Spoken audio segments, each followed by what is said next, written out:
Hola, mi nombre es Mariana Pérez y soy de la Misión de Lima. Vamos a escuchar la traducción del podcast En la Oración, hecho por Carmadilo de Sousa para preparar nuestros corazones para la Escuela de Líderes, que la comunidad Shalom realizará los últimos fines de semana de enero, y así nos dedicaremos a sumergirnos en el misterio de la oración. La Escuela de Líderes comenzó este 22 de enero y continuará el último fin de semana de enero, así que aún tienes tiempo de hacer tu inscripción. El link lo puedes encontrar en nuestras redes sociales. Entonces, vamos a continuar con nuestro podcast y el día de hoy hablaremos de las objeciones en la oración. Algunas de estas objeciones son impedimentos que nos limitan a crecer en la oración. Una de las dificultades es tener un concepto erróneo de la oración.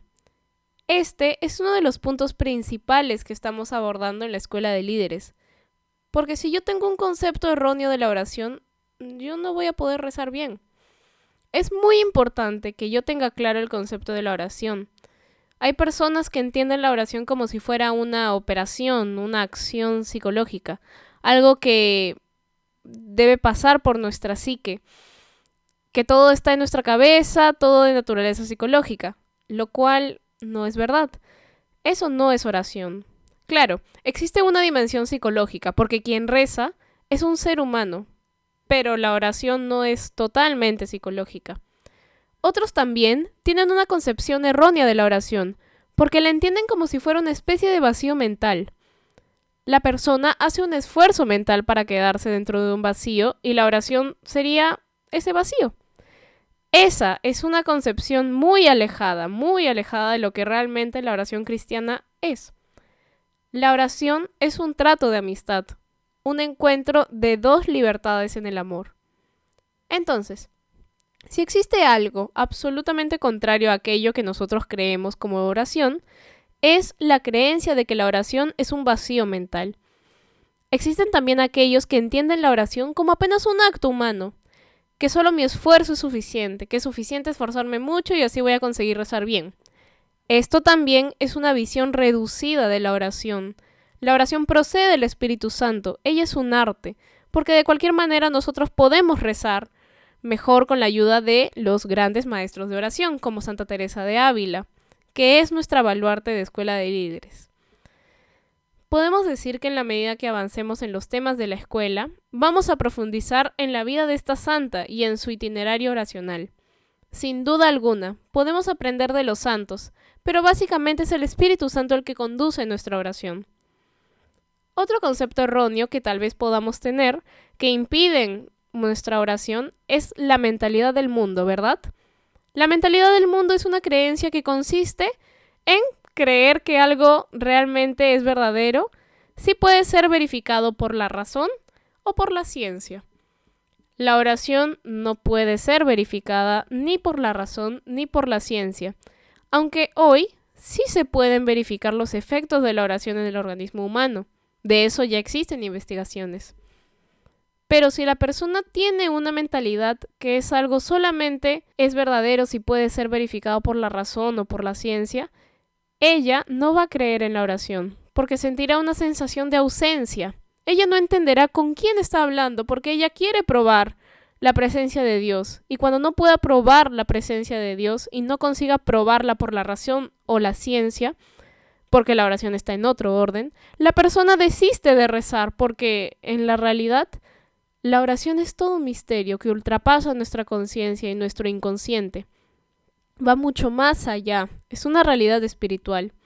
Es muy importante entender esto. La oración es una realidad espiritual, no una realidad psicológica.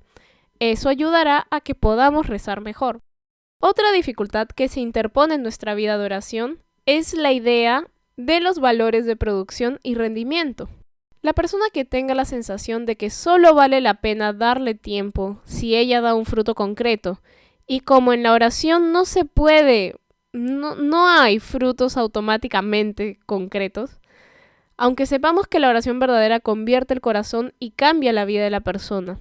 Uno de los criterios para saber si estás rezando bien es ver si tu vida está cambiando.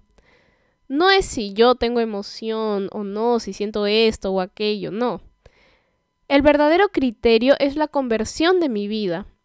Este es el criterio que efectivamente valida nuestra experiencia de oración. Entonces, si yo tengo la sensación de que la oración es aparentemente improductiva, puedo tener la sensación de que es inútil hacerla.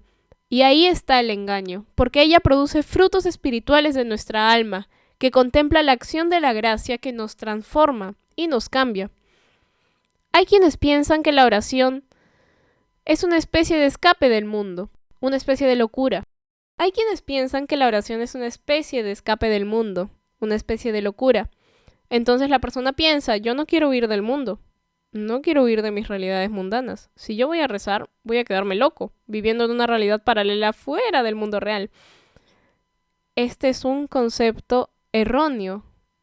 Es todo lo contrario, la oración cristiana no es un salir de la historia o estar divorciado de la vida, como ya hablamos aquí en otros episodios del podcast. Es a partir de mi vida que yo rezo, ¿entiendes? Si en la oración de alguna manera la persona siente que está saliendo del mundo, es probable que no esté rezando al Dios verdadero, al Dios de Jesucristo, porque el Dios verdadero trae vida, revela la vida, nos trae para la vida y nos da fuerza para vivir. Él nos da ánimo, nos conduce en la vida. Si la vida es un don de Dios, es la oración y en la oración que voy a encontrar la fuerza necesaria para vivir mi vida, que es don de Dios. Aquello que Dios me llama a vivir. Entonces, no tiene sentido entender la oración como una huida del mundo. Aunque es verdad que hay personas que tienen una relación espiritual con la oración como un escape del mundo, como algo abstracto ni como un vacío. Esto no es una oración cristiana. La oración cristiana nos conduce a Dios, el gran otro. Y atención, principalmente a los otros. La oración verdadera cambia mi corazón para que yo sea capaz de amar a Dios por encima de todas las cosas y a mi hermano. Si yo me quedo 3 horas rezando y mi amor por Dios no aumenta y no amo más a mis hermanos, probablemente no estoy rezando. Estoy haciendo cualquier otra cosa menos rezando. Entonces, estas son algunas de las objeciones, dificultades que podemos tener en relación a la oración. Aún debemos profundizar en este tema. Por eso te invito a participar de la Escuela de Líderes Shalom este último fin de semana de enero. Entonces, continuaremos con nuestro siguiente podcast esta semana. Dios te bendiga. Antes de que me olvide, es muy, muy, muy importante que puedas ir aplicando en tu vida aquello que has escuchado en estos podcasts. La oración es como la natación. Solo se aprende dentro del agua. La oración, por más de que escuchemos sobre ella, leamos, nosotros necesitamos entrar en mi cuarto, como dice el Evangelio, cerrar la puerta y quedar ahí en el secreto de mi corazón, con mi Dios. Y el propio Espíritu Santo me va a conducir.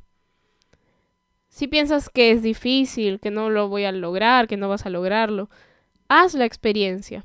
Escoge un horario, un lugar, un horario bueno y un lugar silencioso. Y quédate reservado en ese lugar por un tiempo y di, Jesús, enséñame a rezar. Di esto al Señor, enséñame a rezar y Él te va a enseñar a rezar. Tú vas a quedarte en el silencio, dejando que todo fluya dentro de ti, dentro de tu corazón. Aquello que quieres conversar con Dios, y Él va a fortalecerte poco a poco, y verás cómo es fácil rezar. Basta saber con quién estoy rezando. Y ahí te hago recordar el primer podcast. La oración es un trato de amistad con Dios. Yo necesito conocer a Dios para saber con quién estoy hablando. Sin eso no voy a poder rezar. Y esto ha sido todo por el podcast de hoy. Nos vemos la otra semana. Shalom.